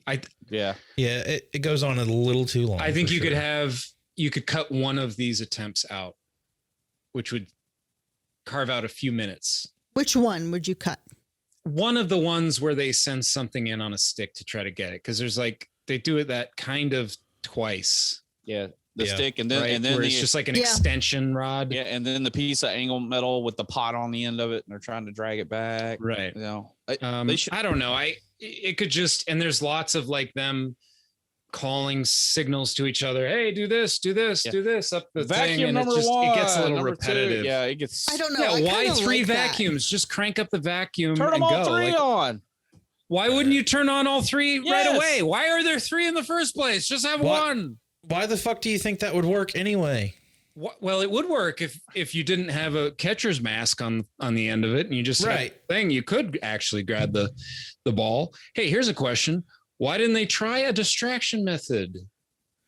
Throw That's like a what I was stake gonna in the say. yard, get him over there on the other side, and then run in there and grab it. Come on, guys. Smalls was willing to go in there originally. Now you're in a situation where like you got to get that damn ball back. It's like, okay, Smalls, you're the one who fucked up here. Smalls has a steak that has been ruined because he put it on his eye. Yeah. You can't just make an ice pack. You got to ruin this perfectly good steak. They still ate that. You think they still ate that? Oh, He yeah. had it on his eye for like how long? Dude, back then. Once you cook it, dude, all the bacteria is gone, man. It's good. You just eat that shit. Well, you better cook it well then, friend. No more medium rare for us on this one. Jenny actually said to me, "Have you ever put raw meat on your face?" That is such an old weird tradition that you always see in old stuff. It is so wasteful. Old and bag of frozen peas. I say bag of frozen peas. That's what I was about to get to. It evolved from a steak to a frozen bag of peas. Yeah. Or, ice cubes, not to be crazy or anything. Stupid. But after all of their failed attempts, Benny has a vision of the great Bambino that tells him, "You got to do something great, kid." I think they need to hop have over there and get it. Yeah, I think they need to have Benny, see a therapist. I mean, he's seeing dead people in his closet. Yeah. It's a dream. It's a dream, Josh. Called inspiration. Dream. Well, I'll just go fuck myself. Did you just? Were you touching on a little Shark Boy and Lava Girl there? Who, me? Me? Yeah. I don't know. Jason. I don't know. I was singing the song Dream. Oh, it's just me then. Yeah, it's just you. It's just you. Has anyone ever seen Shark Boy and Lava Girl? No. Okay. One of my fondest memories with Eric is watching a Taylor Lautner film at his house at 3:00 in the morning. Abduction? Is that what it's called? Drinking some beers or whatever, and we were just like, let's turn a movie on. And we looked through all these movies and somehow landed on Abduction. It had just come out, I think. Don't so lie. We were just curious if he could do something good, like we wanted to see let's see what this Taylor Lautner guy can do. Yeah. Given his own vehicle. Yeah. It didn't change our impression. No. Don't lie. It was it was Twilight, like 2 or 3, cuddled up, and you're like, oh, you are warm, like a werewolf, like Jacob. Jason knows Jacob's warm. Jason knows more than he's letting on. My girlfriend loves those movies, so I read all the books. Oh, okay, there we go. I haven't seen all the movies though, so I read 3 of the 4 books. You did. You didn't finish? What are books? Wrap that shit up, son. Actually, no. No, he skipped the first one because we saw the movie, and then he wanted to read the I didn't read the first book because I'd already seen the movies. Yeah, that's fine. That's fine. You don't need to go back. For this one, you don't, honestly. Should I finish the movies? Because I only seen the first 2 movies. No. Okay. They're not great. No. But it is funny. We're talking about werewolves, and there's a werewolf in the movie. Yeah. There is? Yes. Oh, my. Did you even watch this movie, Horror Fanatic Josh? Apparently not. You even sent me a birthday gift that pertains to the movie that is playing in the movie theater. Oh, yeah. I forgot. Oh, so we're into the chase. And this movie sucks. Holy shit. Josh, cut your mic. I like the chase. Even though it again, it's a little over the top. It goes too long. Why would you run down the table? The chase is long. I like the cake gag. The cake is good. I The like cake the cake gag part. is fun. I just like, what's funny though? A Mastiff would never chase anyone that far. No, hell no. A Mastiff would take 8. He wasn't even stuck under the fence. He was just taking a nap. He was exhausted at the end. Yeah. I mean, like a lab, maybe a Doberman, maybe a Rottweiler. Mastiff would sit at the yard's edge and bark and then fall asleep. That's it. That's all they got in them. But so when you first saw this movie, when the fence falls on the dog, did you gasp? Like, yes, of course. I gasped this time too. It's still sad. Yeah, you don't want to hurt the doggy. No, doggies are good. And then that's when they see, he's just a dog. He's not this big myth, and they help him because he's hurt. Well, only Scotty and Benny do. The rest of the kids are happy to watch that dog die right there. That's true. They are. They're like, fuck that. I'm not helping that dog. Let's watch it slowly die. Like you said, it wasn't dying though. It was sleeping. It was just like, fuck this. I just ran across the yard. Yeah, that's true. It's just napping. It ran for far too long. And little did these kids know, had they just went and knocked on the door, fucking Darth Vader owns this goddamn dog. It's funny you said that. They said during the filming, that was like the kids were totally freaked out that they were working with Darth Vader. That's funny. They said they were told. They said between that and of course Wendy Peppercorn over here, they were all following her around, but they were in just awe that they were working in a movie with Darth Vader. Yeah, I mean that's where I would be at that point for sure.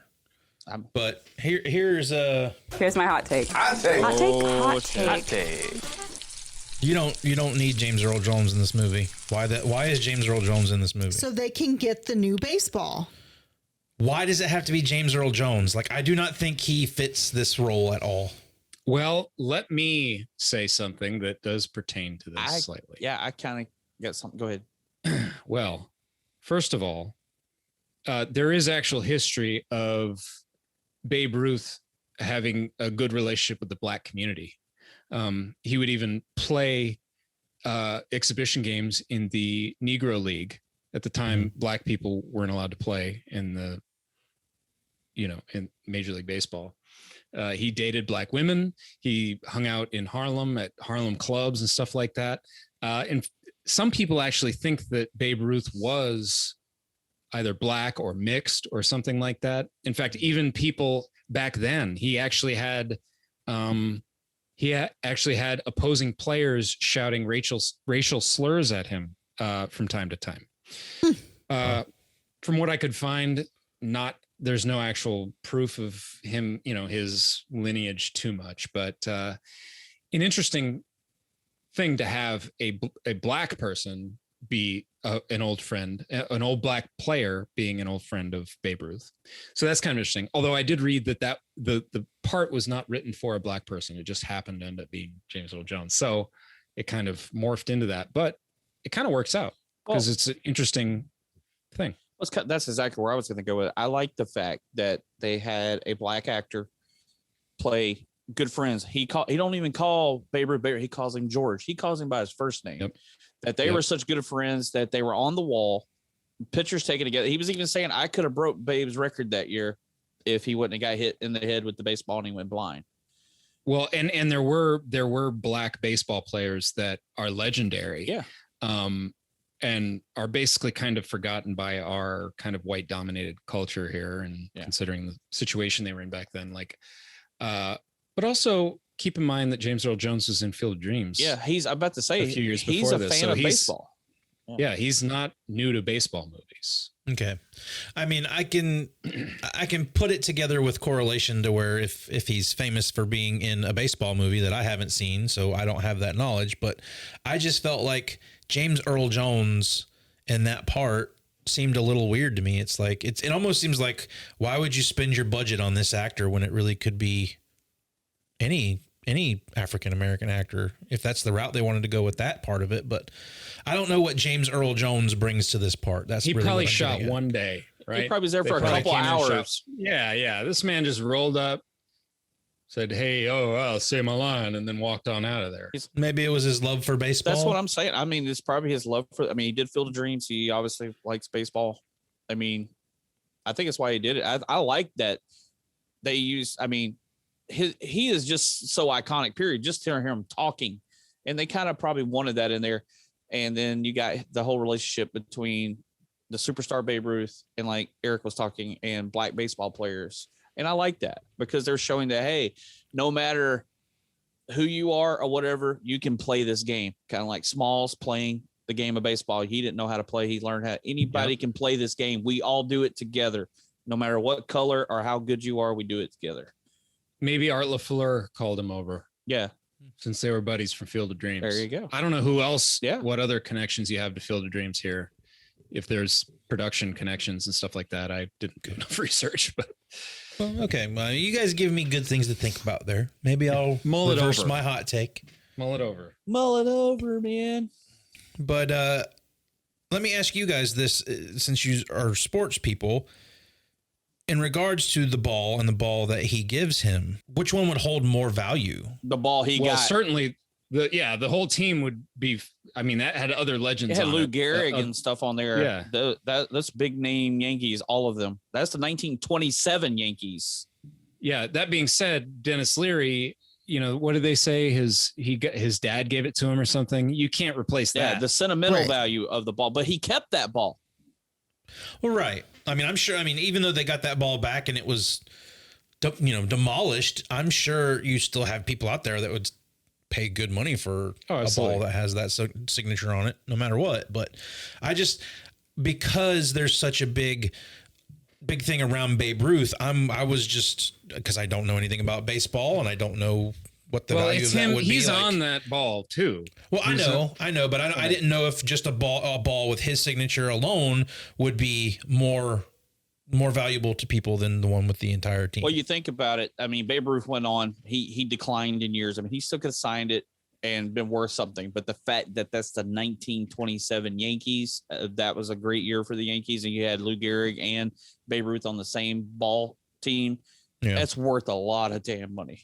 Yeah, I'm sure Babe Ruth signed a lot of baseballs, but to get the whole team to sign one ball is probably incredibly rare. Yeah. Yeah, okay. Old Dennis Leary could buy himself a new house with that ball, probably. Yeah, actually, because Smalls has it as an adult, he don't even have to work. Yeah. Why is he a commentator? He could sit at home. It's just doing it for fun. Love the game. Love of the game, man. The love of the game. He doesn't even work there.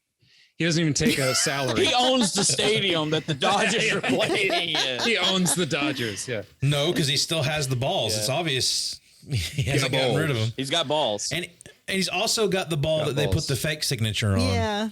Did you notice that? Oh, I did not notice that. That's cool. Yeah. And that one means just as much to him. Feelings. The look Jenny just gave me. You're such an asshole sometimes. God. Oh my God. But I don't know. We get the narration of where the kids went after they get their ball back, and they never had to buy another baseball again because the beast has just been hoarding them this whole time. That is a nice moment where basically the dog gives them all these baseballs. All the balls, and then he becomes their mascot. His name's Hercules. God. That's adorable. Dude, Hercules in the Raglan tee is like... Dude, he lived to be 199 years old in dog years. Dog years. Right, which is... if we're just doing the 7 years thing, that's 28. No, ain't no way. Ain't no way a Mastiff is going to live to 28. Sorry, y'all. Well, everything else is exaggerated in this movie. Obviously, his age was too. No, this is a sticking point with me, Josh. I love that they say the one kid got really into the 60s and they've never heard from him. That was the chewing tobacco kid. That was Bertram, whatever his name is. He just disappeared. It happens. We all have friends we used to be friends with that are gone now. I remember, I went to military school, but then he invented bungee jumping. I thought that. We all know why. And Ham became the great Hambino, the wrestler. Hambino, the wrestler. That's funny. I do have a question to close this out, though. Do you guys think Smalls and Rodriguez are still friends? Yeah. They shared a thumbs up, didn't they? Yeah, he hit that ball. He looked right up at the booth, knowing he'd be there, and gave him a thumbs up. A corny ass thumbs up. It was corny as hell. The reason I ask is because this story is told, and I think at the end, Small says he moves away again. Am I wrong? No, he was the only one left. Benny had moved because I think. Oh, they all moved away. Yeah, okay. They all ended up moving away because he said he was the only one left. I guess what my question really is do you think that they're like, go out and have a beer, bros, or is it like mutual respect? Like, I knew that kid when I was in middle school. No, they're probably friends. The fact that he gets to home plate, turns around and looks up and gives him a thumbs up, he knows he's there. Yeah, they're buddies. They're buddies. It's a lifelong friendship. And he's a commentator for the Dodgers, so he knows him intimately. These guys hang out with the ball intimately. Club. Intimately. Hey, we never know. Wink. Hey, what about? Hey, he put the hot dog in the bun. Is what you're saying. Smalls and Benny. I don't know. But all right, let's get to it. The good, the bad, the ugly. All right, Jenny. Your pick. You start. The good is everything about this movie. I'm sorry. I just love this movie so much. I smiled the entire way through. I laughed. It made me feel good. Like, what more could you want? Like, I had a great time with this movie. Okay. It holds up for me all these years later. Nothing has diminished about it for me. I agree. It holds up great, by the way. Does it make you a little sad? I mean, like we touched on at the beginning of the podcast, that, you know, this sort of childlike wonderment is not really something that's going to be present in present day? I'm sure today's kids have their own thing. Form of that? Yeah. In some way. Zoom calls. Yeah. Hey, everybody, we're going to make a Zoom call at 7. Yeah. It's kind of like what we do as adults. That's what we're doing right now. The bad, I mean, you had a good point. I don't like villainizing animals, especially when they're not the villain. But again, I do think it fits. Well, it pays off properly, you know. Yeah. So, yeah. It's good. I don't have ugly. It's all right. Yep. Great. Okay. Great. Eric, you're next. Okay. Good. I have two. One is the giant dog prop. I like the giant dog prop. I want it. I want to hang out with it.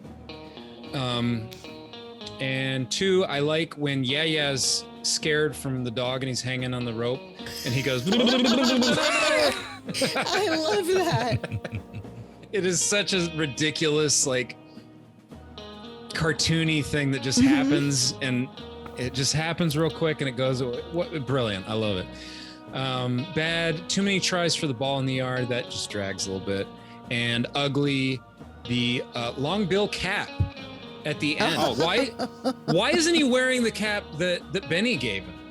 The Dodgers cap or whatever that was. I don't know. Benny told him to burn it. Yeah. Why is he in it grown up wearing this goofy long billed hat? He's found his sense of self. No. And He really should be wearing the Benny hat that Benny gave him. Because that's the hat that matters. I'm glad you brought this up because I didn't make a note of this and I wanted to talk about it and completely forgot.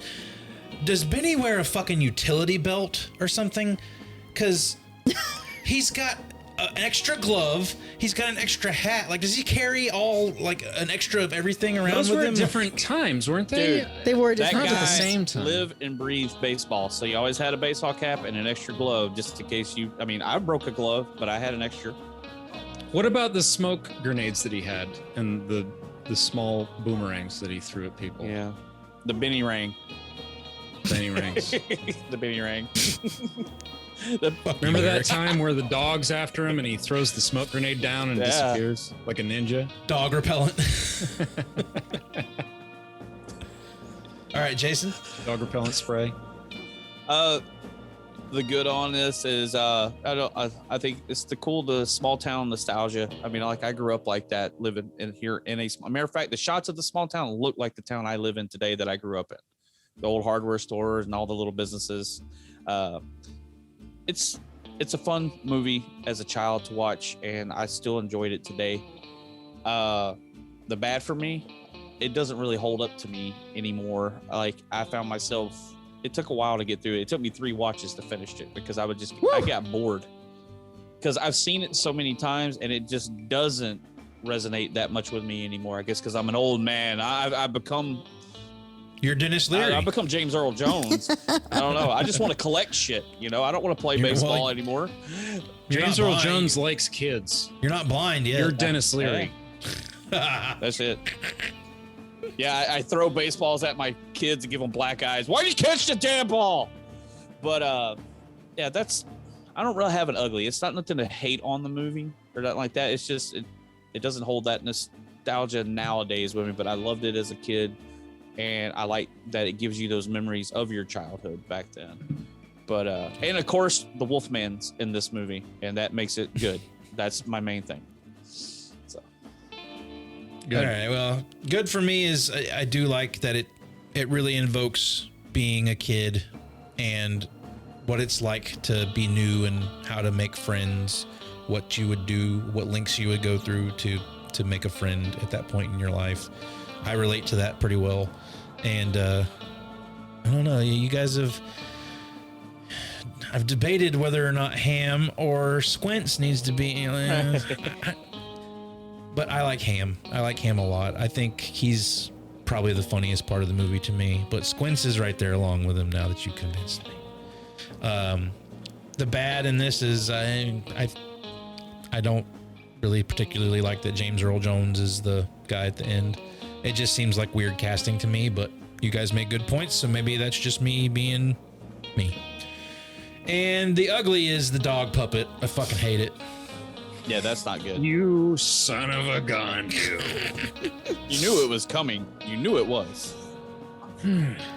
I honestly, I don't think it looks that great either. So I don't think it looks real. I don't think it's intended to look real either. So right. Hey, when just quickly, when Hercules jumps up on the car and the old lady's in there, do you think that's like kind of a Cujo reference?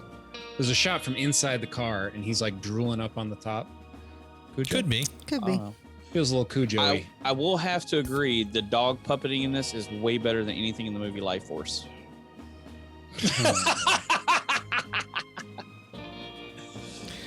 Jason just fucking driving that fucking nail. Keep beating that dead horse until the day I die. I'll just have to give you a new one that you hate even more than Life Force. I like it. Well, that'll do it for our discussion about The Sandlot. If anything, this was a great time talking about the movie. Maybe I didn't enjoy it as much as everybody else, even though apparently I laughed through the entire thing. We hope you liked our conversation, and I do want to say check out the VHS Files YouTube channel. If you like our podcast, the YouTube channel kind of centers around movies, just like this does, and hopefully we'll have everybody on there in some form at some point. But right now, it's just me kind of throwing out my movie collection, movies I've picked up recently, some reviews, stuff that we normally wouldn't talk about here on the show. Yeah, that's all up for your viewing pleasure now. So please, if you enjoy our show, go check out the YouTube channel, subscribe, give us a like, all of that good stuff. Check out the VHS Files TikTok, where you're going to see some more reviews and things of that nature there. And pretty soon, all the episodes of the show will be on our secondary YouTube channel, the VHS Files Podcast. That's a new one on me. I'm part of the show. I didn't even know that. So, yep, they're going to be up on YouTube's for your listening pleasure there as well. But until next time, I don't know what movie we're talking about next time, but until we see you, be kind. Rewind! All right. Get the fuck out. It's over. You've been listening to the VHS Files Podcast. Watch a few movies, take a few notes. If you like what you heard, please subscribe and drop us a rating and a review wherever you get your podcast. It was fun. Send your questions, comments, and movie suggestions to vhsfilespodcast@gmail.com. You single fucks, you've seen one too many movies. Don't you blame the movies! Follow us on all social media outlets at VHS Files Podcast. Movies don't create psychos! Check out our YouTube channel for more content. Movies make psychos more creative! Thanks for listening. Wow, I'm the only person baseball oriented tonight.